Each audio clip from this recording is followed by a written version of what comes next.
ఒక్కసారి కొమ్మూరి గోల్డ్ కి కాల్ చేయండి. తాకట్లో ఉన్న మీ బంగారాన్ని విడిపించి మార్కెట్ ప్రైస్ కి వాళ్ళు కొనుక్కుని మిగతా డబ్బులు మీకు ఇచ్చేస్తారు. అందరికీ నమస్కారం. నేను మీ కట్టా కార్తీక్. ఈరోజు శుక్రవారం అనగానే జగన్మోహన్ రెడ్డి గారి కోర్టు కేసులు గుర్తొస్తాయి ఆంధ్రప్రదేశ్లో. జగన్మోహన్ రెడ్డి గారు నిజానికి ప్రతి శుక్రవారం కూడా కోర్టుకు హాజరు కావాలి. అతని మీద 11 సిబిఐ 9 ఈడీ కేసులు, మొత్తం 20 కేసులు ఉన్నాయి. ఆ 20 కేసుల్లో ఆయన జైలుకి వెళ్ళారు. గతంలో 16 నెలలు చెంచలగూడ జైల్లో జగన్మోహన్ రెడ్డి గారు గడిపారు. జగన్మోహన్ రెడ్డి గారు A1గా, విజయసాయి రెడ్డి గారు A2గా చెంచలగూడ జైల్లో దాదాపు 16 నెలలు జైలు జీవితాన్ని గడిపారు. 2013 సెప్టెంబర్ 16వ తారీఖు జగన్మోహన్ రెడ్డి గారికి బెయిల్ వచ్చింది. ఆ బెయిల్ కండిషన్స్లో ప్రతి శుక్రవారం జగన్మోహన్ రెడ్డి గారు కోర్టుకు హాజరు కావాలి. ఈ సిబిఐ ఈడీ కేసుల్లో విచారణలో భాగంగా హైదరాబాదు సిబిఐ కోర్టు ముందు జగన్మోహన్ రెడ్డి గారు ప్రతి శుక్రవారం హాజరు కావాలి అనేటువంటిది కోర్టు ఆ రోజు పెట్టిన కండిషన్, బెయిల్ కండిషన్. నిజానికి జగన్మోహన్ రెడ్డి గారు ప్రతి శుక్రవారం విచారణకు హాజరవుతూ ఉండేవాళ్ళు. తర్వాత కాలంలో ఆయన ముఖ్యమంత్రి బాధ్యతలు చేపట్టే క్రమంలో నేను ఇప్పుడు ముఖ్యమంత్రిని కాబట్టి నేను రావాలంటే ప్రోటోకాల్ ఇబ్బందులు, సెక్యూరిటీ ఇబ్బందులు, నేను పూర్తిగా కూడా తాడేపల్లి నివాసంలో ఉంటున్నాను, అక్కడి నుంచి హైదరాబాద్ రావాలంటే నేను ఇలా ముఖ్యమంత్రిగా ఉన్నాను కాబట్టి పెద్ద ఎత్తున ప్రోటోకాలు, సెక్యూరిటీ ఇవన్నీ చాలా ఖర్చుతో కూడినవి, అది ప్రభుత్వానికి చాలా బడ్జెట్గా అవుతుంది. రెండోది, నేను ప్రజలకు సంబంధించిన ఇష్యూస్లో బిజీగా ఉండాల్సి వస్తుంది, ముఖ్యమంత్రి పొజిషన్లో ఉన్నాను కాబట్టి దయచేసి నాకు వ్యక్తిగత హాజరు నుంచి మినహాయింపు ఇవ్వండి అని చెప్పేసి ఆయన కోర్టులో ఆ రోజు పిటిషన్ దాఖలు చేసుకున్నారు, హైదరాబాద్ సిబిఐ కోర్టులో. సరే, కోర్టు నిజంగానే ముఖ్యమంత్రి కాబట్టి వ్యక్తిగత హాజరు నుంచి మినహాయింపు ఇచ్చింది. ఆ వ్యక్తిగత హాజరు మినహాయింపు ఆయన ముఖ్యమంత్రిగా ఉన్నారు కాబట్టి, ముఖ్యమంత్రిగా ఉండటం వల్ల ఆయన బిజీగా ఉంటున్నారు కాబట్టి, ఆయన తాడేపల్లి నుంచి హైదరాబాద్ రావటం అనేటువంటిది చాలా ఖర్చుతో కూడింది కాబట్టి, చాలా ప్రహాసంతో కూడింది కాబట్టి, చాలా సమయంతో కూడింది కాబట్టి ఆ మినహాయింపు ఆ రోజు దక్కింది. మొన్న ఎన్నికల్లో 2024 జూన్ 4న ఆంధ్రప్రదేశ్ ఎన్నికల ఫలితాల్లో వైసీపీ ఓడిపోవటం ఫలితంగా జగన్మోహన్ రెడ్డి గారు ముఖ్యమంత్రి పదవికి దూరం కావాల్సి వచ్చింది. ఒక దారుణమైన ఓటమిని వైసీపీ చవిచూసింది. 151 సీట్ల నుంచి 11 సీట్లకే పడిపోయింది. అత్యంత దారుణమైనటువంటి పరాభవాన్ని వైసీపీ చూసింది. జగన్మోహన్ రెడ్డి గారు ముఖ్యమంత్రి పదవిని కోల్పోయారు. ప్రతిపక్ష నాయకుడు కూడా కాలేకపోయారు. ఇవాళ ఆంధ్రప్రదేశ్ అసెంబ్లీలో జగన్మోహన్ రెడ్డి గారు ఎల్ఓపి కూడా కాదు, ముఖ్యమంత్రి కాదు, ఎల్ఓపి కాదు, కేవలం టెక్నికల్గా చూసినప్పుడు ఒక ఎమ్మెల్యే. ఆంధ్రప్రదేశ్ అసెంబ్లీలో సంఖ్యాపరంగా చూసినప్పుడు కూడా టీడీపీ తర్వాత ఎక్కువ అసెంబ్లీ సభ్యులు ఉన్న పార్టీ జనసేన, 21 సభ్యులు ఉన్నారు ఆ పార్టీకి. మూడో పెద్ద పార్టీగా వైసీపీ ఉంది. కనీసం రెండో పెద్ద పార్టీ కూడా కాదు వైసీపీ. జనసేనకి 21 స్థానాలు ఉంటే వైసీపీకి 11 స్థానాలు మాత్రమే ఉన్నాయి. మరి ఇంకా ఎందుకు వ్యక్తిగత హాజరు నుంచి మినహాయింపు? జగన్మోహన్ రెడ్డి గారు ఇప్పుడు ప్రతి శుక్రవారం కోర్టుకు హాజరు కావచ్చు కదా. ఆ కేసుల్లో వేగవంతమైతే నిజానికి జగన్మోహన్ రెడ్డి గారి మీద మోపబడిన కేసులు ఏంటంటే, 2004లో రాజశేఖర రెడ్డి గారు ముఖ్యమంత్రి అయ్యారు. అంటే జగన్మోహన్ రెడ్డి గారి తండ్రి ఉమ్మడి రాష్ట్రానికి ముఖ్యమంత్రి అయ్యారు. తండ్రి అధికారాన్ని అడ్డం పెట్టుకొని దాదాపు 42,000 కోట్ల రూపాయల అక్రమాస్తులు జగన్మోహన్ రెడ్డి గారు సంపాదించారు అనేటువంటిది సిబిఐ ఈడీ మోపుతున్న అభియోగాలు. అవి ఎవరి ఆస్తులు? ప్రజలకు సంబంధించిన ఆస్తులు.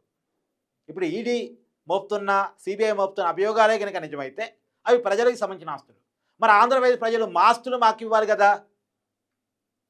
అవి నిజాలు అబద్ధాలు తేల్చి, ఒకవేళ నిజాలైతే మాత్రం వాటిని తిరిగి ప్రజలకి హ్యాండ్ ఓవర్ చేయాలి కదా, ప్రభుత్వం హ్యాండ్ ఓవర్ చేసుకోవాలి కదా, వాటిలో నిజాలేంటో తెలవాలి కదా అనేటువంటి ఆంధ్రప్రదేశ్ సమాజం అడుగుతూ ఉంది. నిజానికి అవి తేలకపోవటం ఫలితంగా జగన్మోహన్ రెడ్డి గారు ఇప్పటికే బయట ఉంటూనే ఉన్నారు. 2013లో బెయిల్ వచ్చింది, ఇవాళ 2025 నడుస్తూ ఉంది.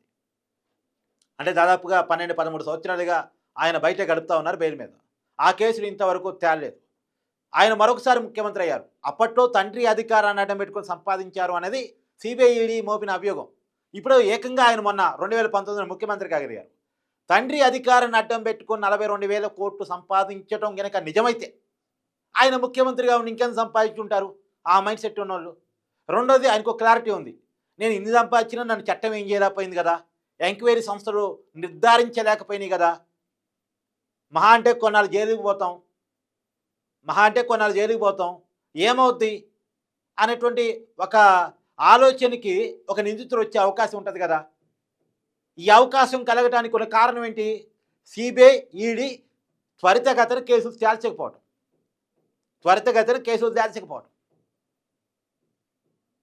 కేవలం సిబిఐ, ఈడీ కేసులు తేల్చకపోవడం ఫలితంగా జగన్మోహన్ రెడ్డి గారు డైరెక్ట్గా ముఖ్యమంత్రి కాగలిగారు. ఒకవేళ ఆయన నిర్దోషి అయితే నిర్దోషం చెప్పొచ్చు, ఏ తప్పు చేయలేదు కావాలని కేసులు పెట్టారు అనేదైనా ప్రూవ్ కావచ్చు. కానీ ఏది ప్రూవ్ కాలేదు. ఆ కేసులు నరుగుతా పోతూ ఉన్నాయి. ఆ ఫలితంగా జగన్మోహన్ రెడ్డి గారు మళ్ళీ ముఖ్యమంత్రి కాగలిగారు. మళ్ళీ ఆరోపణలు, జగన్మోహన్ రెడ్డి గారు మద్యం స్కామ్లో అవినీతి చేశారని, ఇంకో దాంట్లో తిన్నారని, గనులు తిన్నారని, ఇసుకను తిన్నారని, మట్టిని తిన్నారని రకరకాల ఆరోపణలు ఇప్పటికీ వినిపెడుతూ ఉన్నాయి. ఎన్నాళ్ళు ఆరోపణలు ఆంధ్రప్రదేశ్ ప్రజలు వింటారు? ఎన్నాళ్ళు అభియోగాన్ని ఆంధ్రప్రదేశ్ ప్రజలు వింటారు? ఎన్నాళ్ళు నేరాలు చేశారనేటువంటి మాటలు ఆంధ్రప్రదేశ్ ప్రజలు వినాలి? ఆయన కేసులు ఎప్పుడు తేలుస్తారు? అసలు ఆయనకి వ్యక్తిగత ఆధారం నుంచి అయినా కనీసం మినహాయింపుని ఎందుకు రద్దు చేయట్లేదు? ఆయన ముఖ్యమంత్రి పదవిపై కనీసం ఎల్ఓపికి కూడా కాకుండా 1 year అయింది. నిజానికి 2024 జూన్ 4న రిజల్ట్ వచ్చాయి. ఇవాళ 2025 జూన్ 27న నేను ఈ వీడియో చేస్తా ఉన్నాను. మరి 2025 జూను 27న నేను వీడియో చేస్తున్నప్పటికి కూడా జగన్మోహన్ రెడ్డి గారు ఇంకా వ్యక్తిగత హాజరు మినహాయింపులోనే ఉన్నారు. ఎందుకున్నారు? సిబిఐ, ఈడీ ఎందుకు కోర్టులో ఆయన్ని పిలవండి ప్రతి శుక్రవారం కోర్టుకని అడగలేకపోతూ ఉంది? ఆయన కేసులు ఎందుకు నిర్ధారణ కావట్లేదు? ఇంకెన్నాళ్ళు పట్టిద్దా? ఇంకో దశాబ్దం పట్టిద్దా? ఇప్పుడు ఒక దశాబ్దంన్నర అయింది, ఇంకో దశాబ్దం పట్టిద్దా? అప్పుడు తేలితే మాత్రం లాభం ఏంటి? జరగాల్సిన తప్పులని జరిగిపోతున్నాయి కదా, మళ్ళీ పదే తప్పులు రిపీట్ అవుతున్నాయి కదా. రెండో, జగన్మోహన్ రెడ్డి గారి కేసులు అనేటువంటిది రేపు రాబోయే కాలంలో నేరాలు చేద్దాం అనుకునే వాళ్ళకి కేసు స్టడీ. జగన్మోహన్ రెడ్డి గారి కేసులు ఏం కాలేదు కదా, మాకు మాత్రం ఏమవుతుంది, డబ్బులుంటే అన్నీ నడిచిపోతాయి అని ఒక ఆలోచనకి కొంతమంది వచ్చేటువంటి అవకాశం ఉంటుంది కదా. ఇది సగటు ఆంధ్రప్రదేశ్ చదువుకున్నటువంటి వ్యక్తి అడుగుతున్న మాట. చదువుకున్నోళ్ళే కాదు, చదువుకున్నోళ్ళ కంటే చదువుకోనోళ్ళే చాలా తెలివిగా అడుగుతున్నారు. ఇవాళ వాళ్ళ మనసులో తలిచి వేస్తూ ఉంది. ఏంటి అంటే ఆంధ్రప్రదేశ్ చేసుకున్న దురదృష్టమా, లేదు మన చట్టాల్లో ఉన్న లోపమా, మన వ్యవస్థల్లో ఉన్నటువంటి లోపమా? కానీ పనిష్మెంట్ మాత్రం ప్రజలది అవుతుందిగా, ఎందుకంటే ప్రజలకు సంబంధించిన సొమ్మే కదా అది. రాజశేఖర రెడ్డి గారు ఉమ్మడి రాష్ట్రంలో ముఖ్యమంత్రిగా ఉన్నప్పుడు 42,000 కోట్ల రూపాయలు సిబిఐ, ఈడీ మోపుతున్నటువంటి దాని ప్రకారం ఇంకా అదనంగా ఉన్నాయో తెలియదు, వాళ్ళు మోపుతున్నవి ఆరోపణలుగా, అభియోగాలుగా అన్ని కోట్ల ఆస్తులంటే ఆ కోట్ల రూపాయల ఆస్తులతోటి 42,000 కోట్లు ఆ రోజున ఆరోపించింది. మరి ఈ రోజు దాని వాల్యూ వేరు. ఆ రోజు 42,000 కోట్లు అంటే ఇవాళ దాని వాల్యూ 2 లక్షల కోట్లు, 3 లక్షల కోట్లు ఉండొచ్చు. 2 లక్షల కోట్లు, 3 లక్షల కోట్లు అంటే ఒక ప్రభుత్వం, ఇవాళ ఉన్న ఆంధ్రప్రదేశ్ ప్రభుత్వం 5 సంవత్సరాల పాటు రూపాయి ట్యాక్స్ ప్రజల నుంచి వసూలు చేయకుండా అన్ని సంక్షేమ పథకాలు, సూపర్ 6 అంటున్నారు కదా, తల్లికి వందనం అని, రైతు భరోసా అని, ఫ్రీ బస్ అని, ఉచిత గ్యాస్ సిలిండర్ అని, మహిళలకు 1,500 రూపాయలు నిధి అని, ఆడబిడ్డ నిధి అని, ఇలాంటి అన్ని రకాల పథకాలు ప్రజల నుంచి 1 రూపాయి ట్యాక్స్ కూడా వసూలు చేయకుండా 5 సంవత్సరాల పాటు ప్రజలకి ఇవ్వచ్చు. రూపాయి ట్యాక్స్ ప్రజల నుంచి వసూలు చేయకుండానే 5 సంవత్సరాల పాటు ప్రతి సంక్షేమ పథకాన్ని ప్రభుత్వం అమలు చేయొచ్చు. మొత్తం 5 సంవత్సరాలు ఒక టెన్యూర్ మొత్తం అమలు చేయొచ్చు. ఇచ్చినటువంటి ప్రతి హామీని అమలు చేయొచ్చు. పైగా రైతుల రుణాలు మాఫీ కూడా చేయొచ్చు. అంత డబ్బు మరి ఎందుకు తేల్చట్లేదు?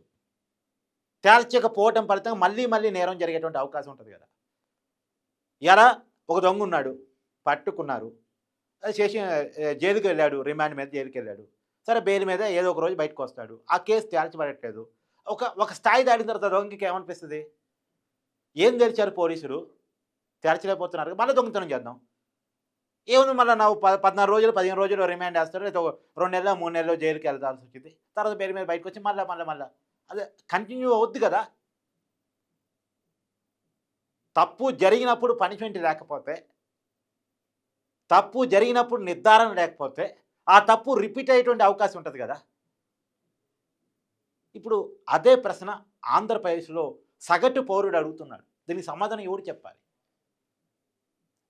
ప్రతి శుక్రవారం రోజు ఈ ప్రశ్న వస్తూ ఉంటుంది. ఇవాళ జగన్మోహన్ రెడ్డి గారి కేసు లేట్ కావడానుకున్నటువంటి కారణం మనకు వినపడుతుంది డిశ్చార్జ్ పిటిషన్. అంటే ఈ కేసుతో నాకు సంబంధం లేదు, ఈ కేసు నుంచి నాకు మినహాయింపు ఇవ్వండి అని జగన్మోహన్ రెడ్డి గారు డిశ్చార్జ్ పిటిషన్లు పదే వేస్తూ ఉన్నారు కోర్టులో.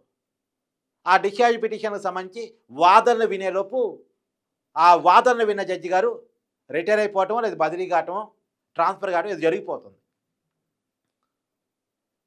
ఇప్పటికీ 6 న్యాయమూర్తులు మారారు జగన్మోహన్ రెడ్డి గారి కేసులో. జడ్జి మారినప్పుడల్లా మళ్ళీ కేసు మొదటి నుంచి వినాలి. కేసు మొదటి నుంచి విని తీర్పిచ్చే టయానికి జడ్జి గారు రిటైర్ అయిపోతారు, లేదు బదిలీ అయిపోతారు, ట్రాన్స్ఫర్ అయిపోతారు. మళ్ళీ కొత్త జడ్జి, మళ్ళీ పస్కా నుంచి.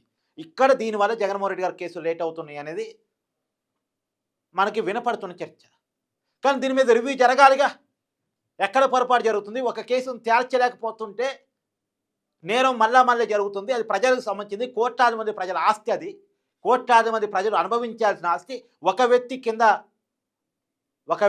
చేతి కింద పడి ఉంది. కాబట్టి ఇది తేల్చాలి అనేటువంటి చర్చ జరగాలి కదా. లోపం ఎక్కడుంది, పొరపాటు ఎక్కడ జరుగుతుంది, తప్పు ఎవరిది అనేది రివ్యూ జరగాలి కదా. ఎందుకంటే తప్పు ఎవరిదైనా, పొరపాటు ఎవరు చేసినా, లోపం ఎక్కడ ఉన్నా పనిష్మెంట్ ప్రజలు అనుభవిస్తున్నారు కదా. తప్పు, పొరపాటు, లోపం వ్యవస్థలది, కానీ పనిష్మెంట్ ప్రజలది. ఎందుకంటే వాళ్ళకి సంబంధించిన ఆస్తి, వాళ్ళకి సంబంధించినటువంటి ఆస్తి దోపిడీ కాబడింది అనేటువంటిది కేసు. ప్రజలకు సంబంధించిన ఆస్తి దోపిడీ కాబడింది అనేటువంటిది, ప్రజలకు సంబంధించిన సహజ వనరులు దోపిడీ కాబడే అనేటువంటిది. మరి దీనికి సమాధానం చెప్పేది ఎక్కడ, సమాధానం దొరికేది ఎక్కడ? మీరు మీ అభిప్రాయాన్ని దయచేసి కామెంట్ చేయండి.